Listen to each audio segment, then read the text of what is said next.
falar o nome, poucos vão conhecer, mas se eu falar apelido, todos que gostam de música certamente vão saber. A nossa entrevista de hoje é com o músico, compositor e produtor musical Arnolfo Lima Filho, o Liminha.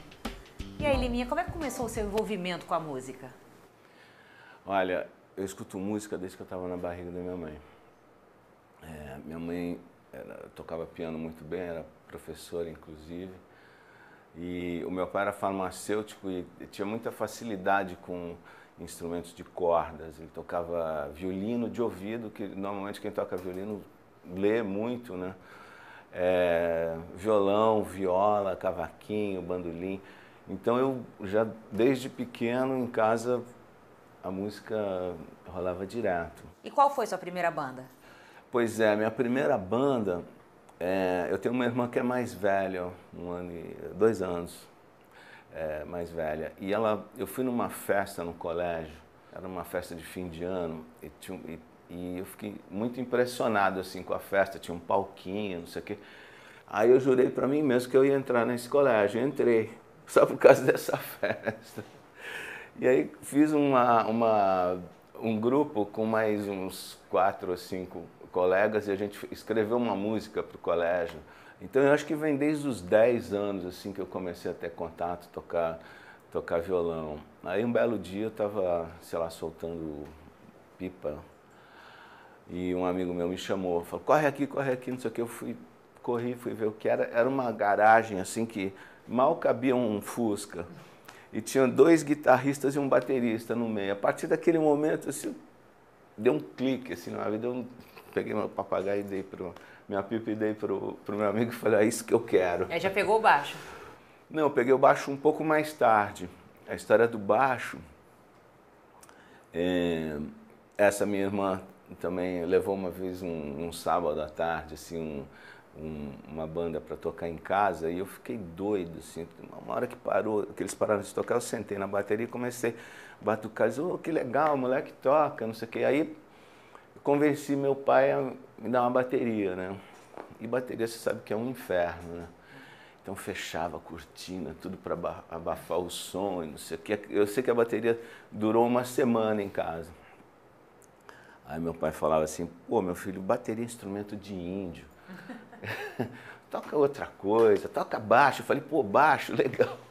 Aí um belo dia ele passou no colégio, eu já fiquei meio grilado, falei, pô, meu pai não passa nunca aqui no colégio. Acabou a aula, a gente foi para a cidade, chegou lá, ele já tinha telefonado para uma loja e combinado com um vendedor, tudo aí, chegou no balcão, ele falou, o negócio está lá embaixo. Aí descemos, o vendedor puxou uma caixa assim, cinza. Nessa época todos os instrumentos tinham o perfil do instrumento. Essa era uma caixa cinza, se abriu, pá, um negócio de pelúcia vermelho, assim, aquele baixo vermelho, eu quase morri. Comecei a tocar, eu carregava aquele negócio, levava para o colégio, era uma loucura. E como surgiu os Mutantes na sua vida?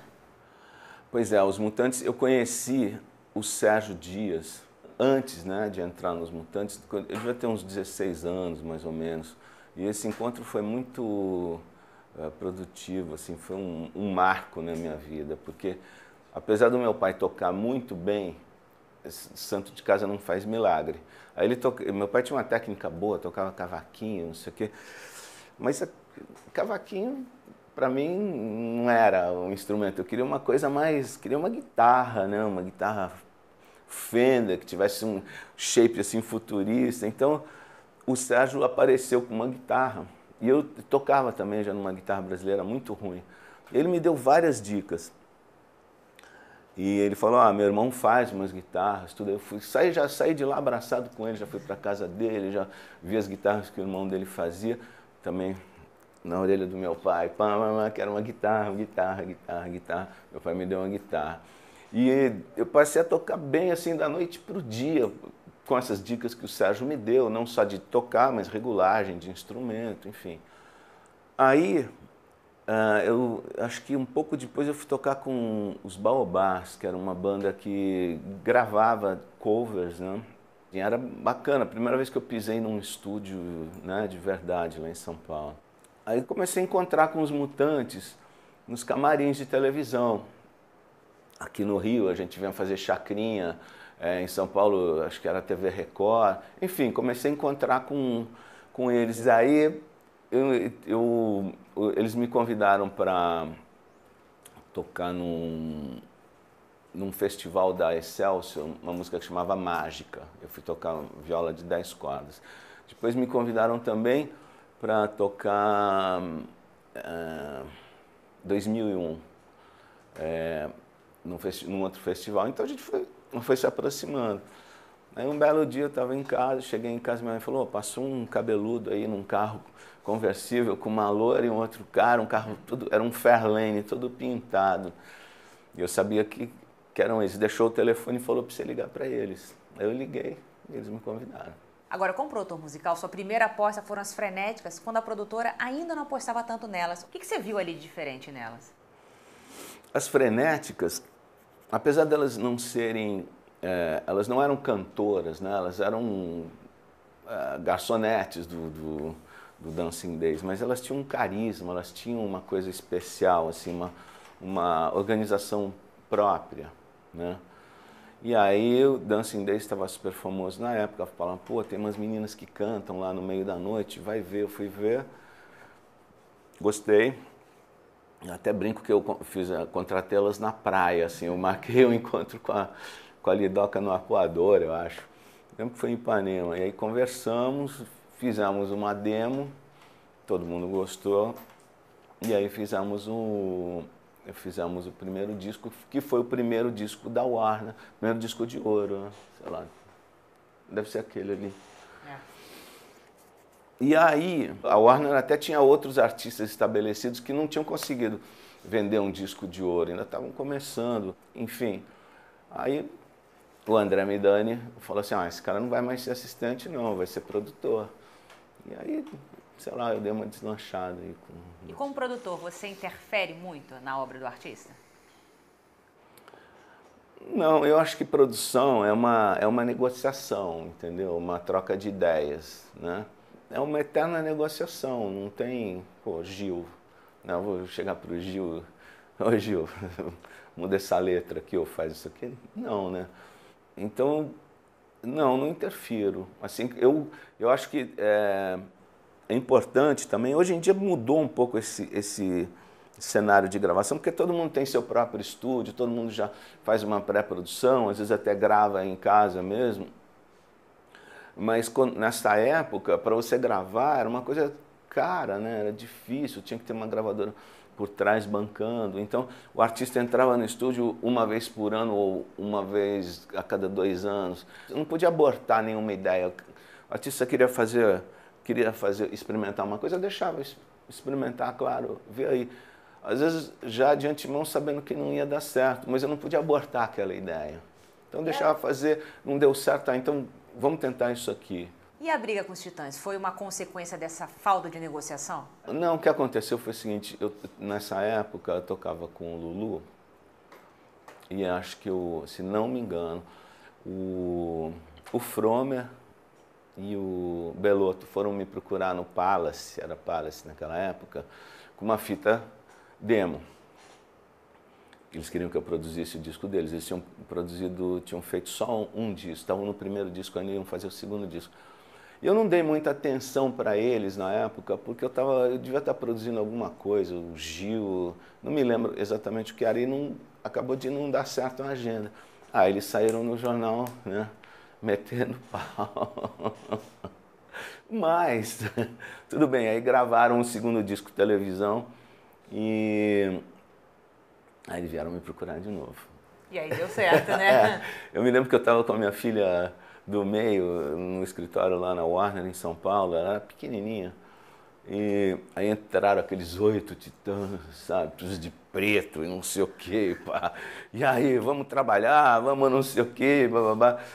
E aí deu super certo, né?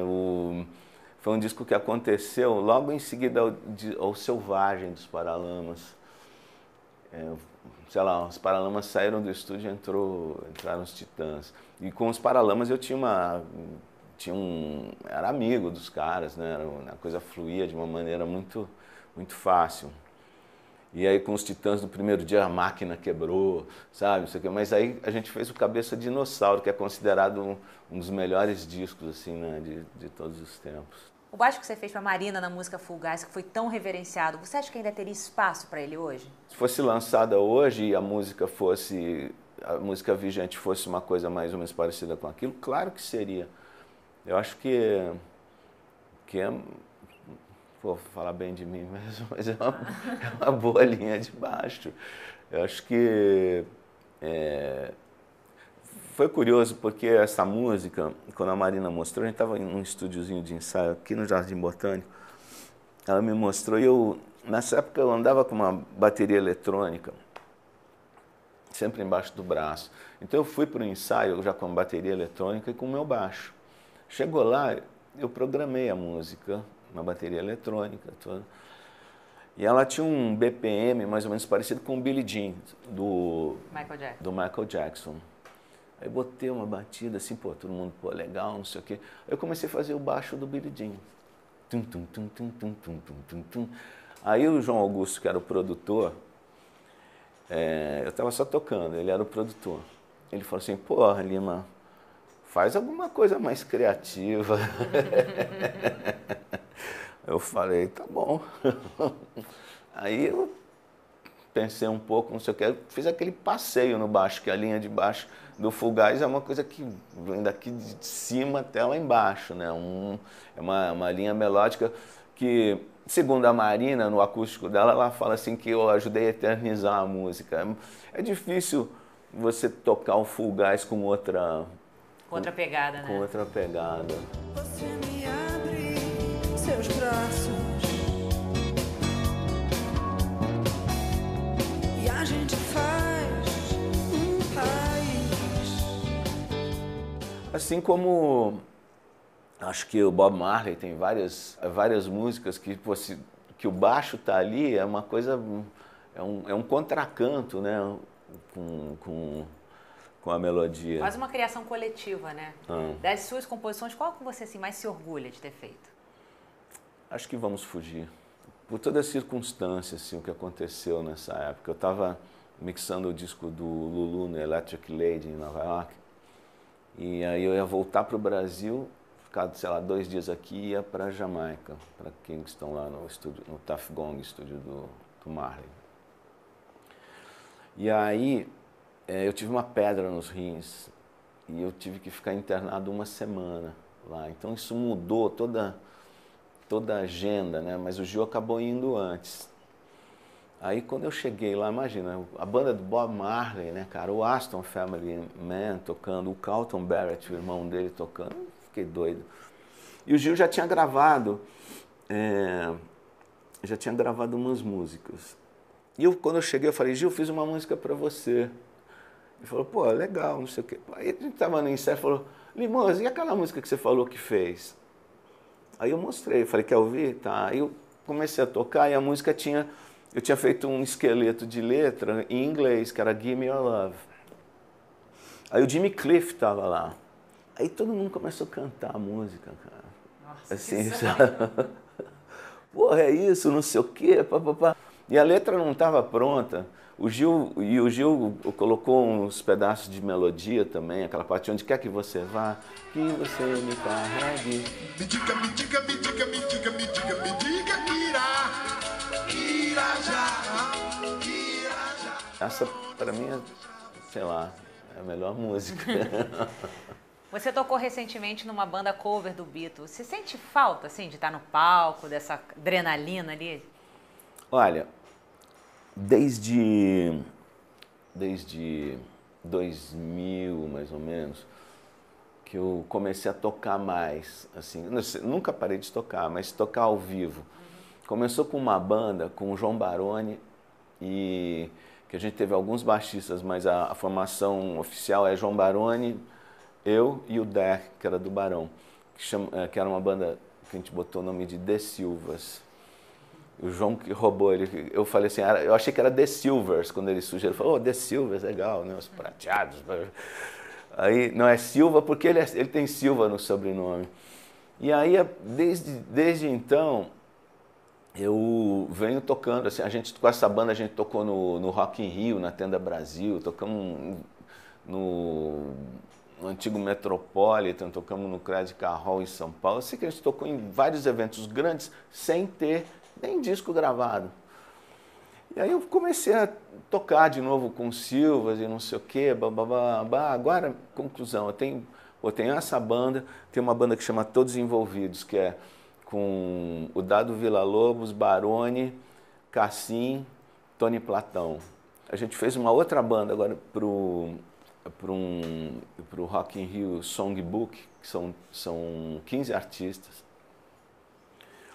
E aqueles artistas que não são banda, né? Tem Skank, J é banda, mas os artistas que não tinham banda, a gente montou uma banda. Eu montei uma banda com 2 guitarristas fantásticos, que um é o Thiago do Charlie Brown Jr. e o outro é o Rodrigo Suricato, dessa banda que participou do Superstar, que esse cara é fantástico também. Tem um baterista, o Adal, que era do Engenheiros do Havaí, e um tecladista que é o Rodrigo Tavares, que toca com o Seu Jorge. Essa banda e eu de baixo. Porque às vezes eu toco baixo, nessa banda eu toco baixo, no Todos Envolvidos eu toco guitarra. E tem uma outra banda também com o Mestre Emanuel, que é lá de Belém, que é pai do Felipe Cordeiro, o Manuel Cordeiro, o Felipe Cordeiro, Cassim, eu e o Stefan, que a gente toca só música instrumental, aquelas guitarradas, que também é uma delícia.